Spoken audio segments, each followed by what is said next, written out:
Yeah, we'll do this one first. Actually, just sad it's a Penguins video.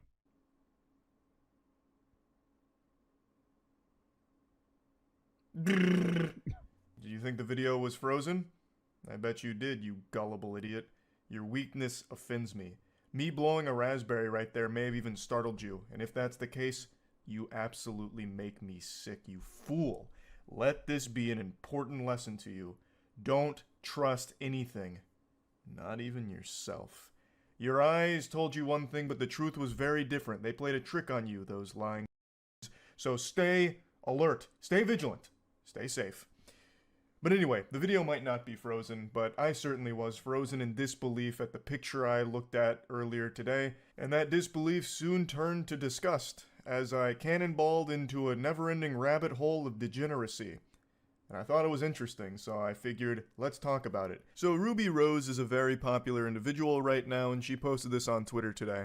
I ran into my #1 spender on OnlyFans, and we are blessed with 2. That's like terrifying. That's like utterly terrifying. If you're an OnlyFans girl and you run into your #1 spender, that motherfucker is obsessed with you. On the left, it is Ruby Rose posing with her #1 piggy Does that say 42 grand a month? bank dumper. Now let's Oh! $62,000 a month. What shit is he buying? 62,000 clams. Now, if I may for a moment, I'm going to channel my inner method actor here and do an impression for you. This is his financial advisor upon checking his credit card statements.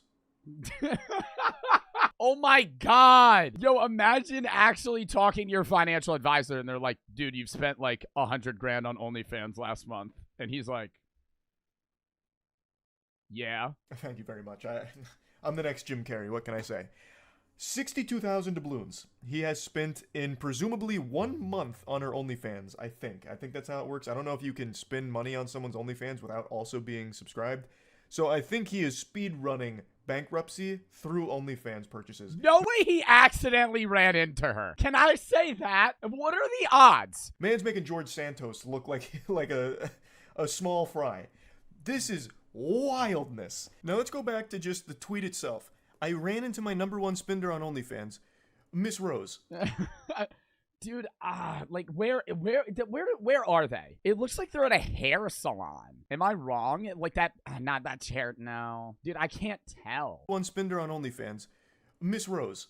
I have breaking news. You did not just run into this guy by pure accident. This was not happenstance, a coincidence. It's a twist of fate. This man absolutely went out of his way to find you and run into you. So while it may have been an accident on your part, perhaps, that you happened to run into him, this was a calculated maneuver from him, I have no doubt. I can already just see him in the bathroom mirror doing his hands like this, scheming. Okay, I know. God, you know what's... I mean, this is like a similar scenario, but not really at all. Who's that one guy that's always with David Dobrik? Yeah, who am I thinking of? It's not Jason Nash. Jonah, David Dobrik. Jonah, I'm pretty sure I saw... Jesus Christ.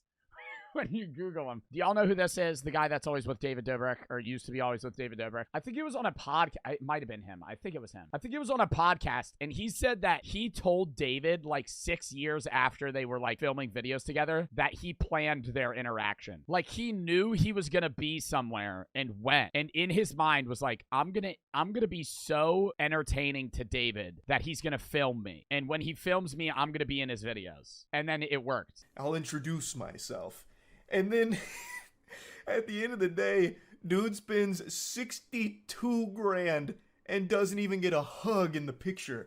There is no contact between the two of them in this photograph there. She is still, wisely, keeping her distance from this guy. Not even like a hover hand or anything at all. But I'm not his dad or anything. I'm not going to go over and slap the wiener out of his hand. If he wants to spend $62,000 on OnlyFans, all power to him. But you have to wonder, what does he do to be able to afford $62,000 on a single person's OnlyFans? So I tried to find the scoop, and I didn't have to search very long or very hard because people also were very curious, and found a lot of information on him. So, Dude, he has to be a multi-millionaire. allegedly, Or just he stupidly financially irresponsible. is a crypto millionaire. He hit it big in the crypto boom, and that's where he got most of his money from, allegedly. I can't 100% confirm. Dude, like any guy that invested in Bitcoin in like the early 2010s. Like did you guys see the one guy that lost like $400 million of Bitcoin because he used it to buy a pizza one day? Jeremy Sturdivant. On May of 2010, Laszlo Hanyeks paid Jeremy Sturdivant 10,000 Bitcoin for 2 Papa John's pizzas to deliver them to his house. It's widely celebrated because it's viewed as the first use of Bitcoin in a commercial transaction. But 1 Bitcoin to USD. 1 Bitcoin today is worth $39,000. From that, and then the most interesting discovery occurred up there with like finding the One Piece. They found out that this guy is most likely the same guy from MTV's True Life, I'm Addicted to Porn. This is crazy. For many years, the same dude is on True Life, I'm Addicted to Porn. And they found this image here. His shirt goes Insano style, by the way. It says Born for Porn, which I believe should just be a crime, like a charge, if you just wear that in general. But anyway, logically it made sense. Someone spending $62,000 on OnlyFans, a single OnlyFans model, is absolutely addicted to porn in some way. And it seems like, through this evidence, he may have been addicted to porn for quite a long time. So, I went to the archives. I went to watch the episode itself. Oh God, hold up. I gotta scan this. All right, it should be fine. It's on Hulu, season 12, episode It's on Hulu? His name is Brandon. He was 26 years old at the time of filming in 2009. So his meat has not known a night of peace in over a decade now. Since 2009, he has been non-stop playing the skin flute, a symphony to the... Did they have corn in 2009? I mean, I was 7, so I wasn't really knowing about that then, but I feel like that would have been like CDs and shit. No, it was probably the start of like the big internet craze of that stuff. But I feel like early 2000s, I mean that's late 2000s, but I feel like early 2000s would have been like discs and shit. Tune of porn that never ends. The porn industry has got his scrotum in a death grip and it has not let go. Now, the True Life episode has Brandon talk about his addiction, and addiction in all of its forms is an extremely sad thing, and porn addiction is a legitimate... Magazines? Well, yeah, magazines and discs, but I mean, those were around since like the 90s or the 80s, probably. Illness. It's a real thing. And Brandon talks about how it's affected his real-life relationships, and also, it's kind of led him to have this inability to focus on things that are important, like getting a job. There's like a little chunk of time dedicated to his job search, where he spends 30 minutes going through Craigslist looking for job listings, and then after 30 minutes, he just starts watching porn for 2 hours. And he says that he watches porn between 5 to 10 hours a day. 5 to 10 hours a day watching porn. That is an incomprehensibly outrageous amount. That is like mind-numbing. 5 to 10 hours. I stream for like 4 hours a day. That'd be like watching the Joe Bart stream, but it's just corn, and then watching it for another hour to 5 hours after that. And it doesn't seem like he's gotten any better considering how much he is spending on just one OnlyFans model. Now, I'm not big dumb idiot enough to believe everything MTV shows. A lot of it is probably fabricated, exaggerated, and all that. But it's worth mentioning at the end of the episode, things are looking up for Brandon. There's the big come to Jesus moment where he's like, you know what? Porn is a problem. It's gotta go. Time to scram. Get out of town. No more porn. Time to get my life together. And the episode ends with him getting a part-time job working at a bar. And I don't know if any of that was real or not, but it doesn't seem like a whole lot has changed when it comes to Brandon's relationship with pornography, considering how much money he is currently spending on one OnlyFans model. It seems like the only thing that has improved for Brandon since that episode in 2009 is his financial situation. He was struggling to get a job then. I don't know if he has a job now, but he certainly does have a lot of disposable income, it appears. But anyway, as I mentioned, addiction in any of its forms is a horrible thing, so I do legitimately feel bad for him. And also, this isn't even where the rabbit hole ends on this guy.